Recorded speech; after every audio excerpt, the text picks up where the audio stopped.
Hello and welcome to the Wake Up Podcast. I am Ben Cason here with David Chavez, aka Chavez. Chavez, how you doing? I'm doing good, man. How are you? Good. I used Chavez 3 times in that sentence. That's fine. My name is... It's pretty impressive. It goes through all my jobs, so I'm used to Chavez now. I like it, man. Chavez, what's your role here at Wake Up? Production manager. I work alongside with Tyler, and we run the production team down in our editing bay. Perfect. The Bat Cave. The Bat Cave, yeah. So, Chavez, you are very talented whenever it comes to video and it comes to quick videos and a lot of the stuff we've talked about with Jared and Tyler, but your passion comes in film.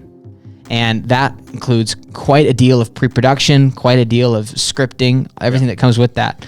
So what I want to talk to you about today is like, what does that look like? Like what do you do before you go out on a shoot to make sure that you get what you're looking for? And whether that comes to fiction, like actors and doing like that, or even like otherwise, like let's just talk about it. So what are the steps that you take before you go out on a shoot? From things I've done personally, the number one thing is actors for me. And you've heard us when we've had the critiques downstairs for the video. Yeah. My biggest thing was always the actors that I pointed out. Because I know we have people who just do us favors here and there for videos, but the biggest thing for me is you need to be able to find people who can like bring to life what you're trying to do. The second thing would be locations. You have to location scout. You got to find where you want to shoot, time of day, depending on what your script is or your whole setup is for the thing. Yeah. And then I guess the third one would be finding a good crew and then just setting up your days where nobody clashes in schedules. Gotcha. Cool. Yeah. So like, you mentioned like finding your actors and actresses. What are you looking for in that?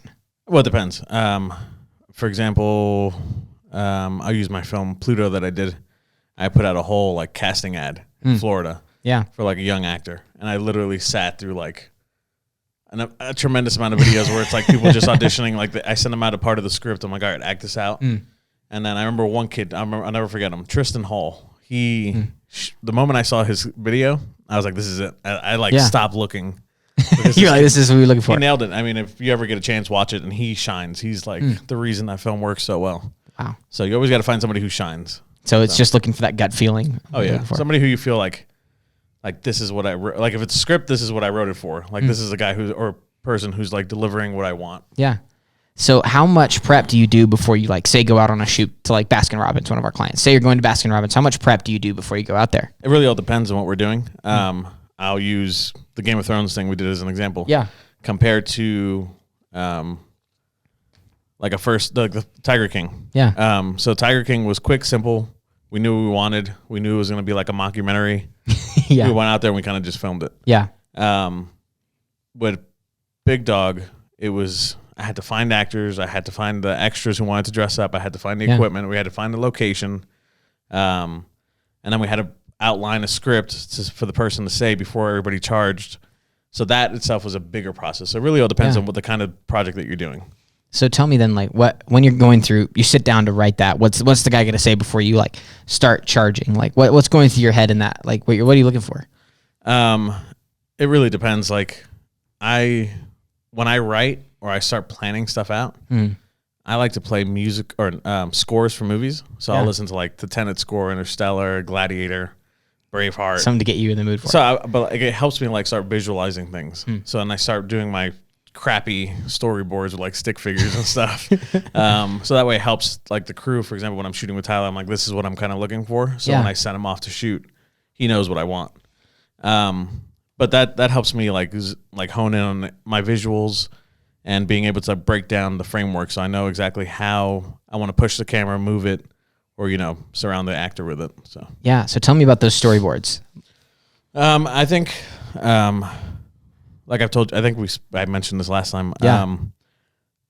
Always go with your gut feeling, what you think, what you would want to see. So example, if the guy is talking and saying his speech, in my mind I was referencing Braveheart. Even though it was a Game of Thrones commercial, I was referencing Braveheart. That's like the first thing that popped in my head. Yeah. So I based it off like those kind of shots and the inspirational angles where you're looking up at him, and then you have the wide shots. So it all depends on how you want to play the emotion out when you're doing the scene. And so all of that you've thought through before you go out on set with those people. Right, yeah. For example, so like if I want like a strong emotional speech, I get closer to the person because you want to draw in the attention, like so that way nobody else is looking anywhere else on the frame. Yeah. They're just looking at that one person. Gotcha. And then the wider you get, depending if you're trying to, show exactly where the area is, what they're doing. So it depends on what exactly is going on in the script. Yeah, that's cool, man. Yeah, so you've made quite a few movies before with cinematic. Like you've written scripts. Like I remember we did the casting day here, and the little script that you wrote, just like even for them to come act out just to see who was a good actor, right? Yeah. It still pulled at my heartstrings. That same kind of thing. Like, what goes into writing a script versus maybe like creative writing? What's the difference? I think creative writing, you're just like sometimes you take your ideas and you just kind of like flesh them out and you have fun with them. Yeah. When you're doing a script, for me at least. I actually had this talk with Jacob about 2 weeks ago. A lot of the times I like to think about how I want to end it, but I'm also a big Christopher Nolan fan, so I'll start at the beginning with the end, and then make my way backwards, so you can kind of figure out what happened to get to that point. Yeah. But sometimes that helps you write, and for me, for script writing, I'll tell everybody write what you want and then trim down. So you got to figure out what your imagination wants to do, but then you got to figure out your restrictions. Yeah. So the script I had actually talked to you about, I spoke with one of my friends from New York the other day, and he actually pushed me to turn it into a feature. He said, I've done too many short films, I was raving about you guys. Yeah. So he was like, you sound like you have the team. You sound like you have somebody who would back you up. He's like, just do the feature for the film. Yeah. So now I'm turning that into a feature. So now that'll hopefully be my first feature film that I shoot here in Colorado. Gotcha. So what's the difference between a feature and a short for those who don't know? Short is like between 10 minutes to 30 minutes. It's like a short. Yeah. 35 minutes and up to about an hour and a half is like a feature film. Gotcha. Cool. Yeah. That's a fun project. Are you excited? Yeah, it's gonna be big. So, and I had to talk with my wife the other day. I was like, I kind of miss, not that I don't enjoy work or anything, but I kind of miss making films. Yeah. Like I have that itch, and it's like, sure. And she was like, do it. She was like, we'll work around the schedules. If I have to shoot during the weekends, just make sure I make it so it's like if I have to shoot at night, during the day I'm with the kids. Yeah. Or if I'm shooting during the day, I make sure I end early so that way I come home to the kids. Yeah. So that's awesome. So maybe for like a young videographer who's listening to this, like what's the benefit, Chavez, of sitting down and writing out a script and making a story like this and making a film type, project versus like, doing stuff like J-Rod does, it's a quick shot, or like Tyler does, just more interview style. What's the benefit of the cinematic? I think it really depends on what you want to do. Interesting. Like J-Rod, for example, he's known as a TikTok famous. Yeah. And I opened up a TikTok because of this job, and I still barely did. I did like 3 videos. But that's like more enjoyable, quick turnaround, like pleasing videos. Yeah. So it's like, and then with Tyler, he likes the interview style, making it hopeful for people in the community. Yeah. So it's like news reporting wise. For films, you have to invest in your story. You have to invest in how you're doing it, because you have to make sure that people are enjoying it. That's one. So it takes more time. And I mean, a film can last like a full feature film that's like heavy in production can last like 3 or 4 months of shooting. Wow. So it really all depends. Yeah. So what's like the project that you like come back to that you're like, yeah, I put the most work into this and it executed the best? Again, it's still Pluto only because PBS enjoyed it. Yeah. They picked it up. I mean, it was fun to do that. We had to build a time machine. So we literally like scripted out the design of what we wanted it to look. And it's cool. literally like from the drawing to the final product, it was like 90% accurate of what we drew. Wow. So it was cool. But this one, the one I'm telling you about, the feature one, it's going to be a lot of fun. That's cool. It's going to be like over an hour long. So for maybe the young people like that are listening to this, that are just getting into videography, or someone like me that maybe hasn't done like a full project like that, I think it would be cool to just like hear your story of a project from conception all the way through execution. So can you maybe like give me a rundown? What was the process on the Matt and Tyler dancing video that we did, Night at the Roxbury? So that, I don't remember how the idea. Oh yeah, I saw it was it was a skit where it was like when a '90s song comes on. It was and the guy was just dancing and that was it. And in my head I was like, well, I can make more with this. I was like, I can start with something normal, and then make it extravagant afterwards. So my whole idea started with the 2 guys talking, the music comes on, and then it completely changes. Which obviously we had Matt shave, we had Tyler shave. Yeah, we did the plugs hair, and everything. Yeah, exactly. So it takes just commitment. I mean, it's one thing to be able to figure out what you want, but then it's the other to actually go through with it. There's so many people I know that went to film school, did all that stuff with us, that deviated from that because they didn't want to be persistent. And now they're like, nothing bad, but now they're real estate agents. Now they're management. They're not doing this for the career. Right, exactly. So they kind of gave up. And I always said to myself, that wouldn't be me. So no matter what I did, I was always going to be behind a video camera somehow. Yeah. I found Wake Up and everything. But the one thing I'll tell like the younger audience is you have so much available to you that we didn't. You can find communities on Facebook of like filmmakers. I mean, I don't know how it is now because of COVID, if people are still meeting up. Yeah. But like in Florida, you were able to meet up with people, like you were able to network and then find people. Like if you don't like writing, but you want to direct, find a short script or something online and then direct that. Or meet somebody who knows how to write and then direct that stuff. So it really all depends. So just find someone that compliments you. Yeah, pretty much. Yeah, that makes sense. So I mean, that's what I did for. Sorry, I'm so out of breath from coming up the stairs. You're good. I did a short film, Iniquity. That was like my longest film. It was like 26 minutes, 25 minutes. Yeah. And I had to find. I like writing. It's not something I love to do all the time because I have too many like. What's the word? When you're brain fart. Sure, I'll use that. Yeah, space out. Yeah, exactly, space out. So I ended up finding somebody who liked to write. I had her send me examples of her writing to see if she kind of like fit into like what I wanted. Yeah. She was really good. Then I had my friend Barry, who was a cinematographer. He lit the film. And then I did the casting call. We literally had to cast 9 different parts. Wow. So we went through a whole process where we had everybody send audition tapes. Yeah. And then we all sat down and we kind of did like notes on who we wanted and then just kind of went process of elimination. Yeah. And then from there, it's like, I think we had this conversation coming back from Texas to Brazil. Yeah. I'll be nervous as shit before the day of shooting. Always. No matter how detailed my plan looks, I'll be nervous. But the moment I start shooting, I'm going. Go. Yeah, I'm going. I won't stop. That's sweet, man. Yeah, and for me, like I've seen you on whenever you get into that director mode, and it's one of my favorite things to see because it's just you in your element. I mean, I love it.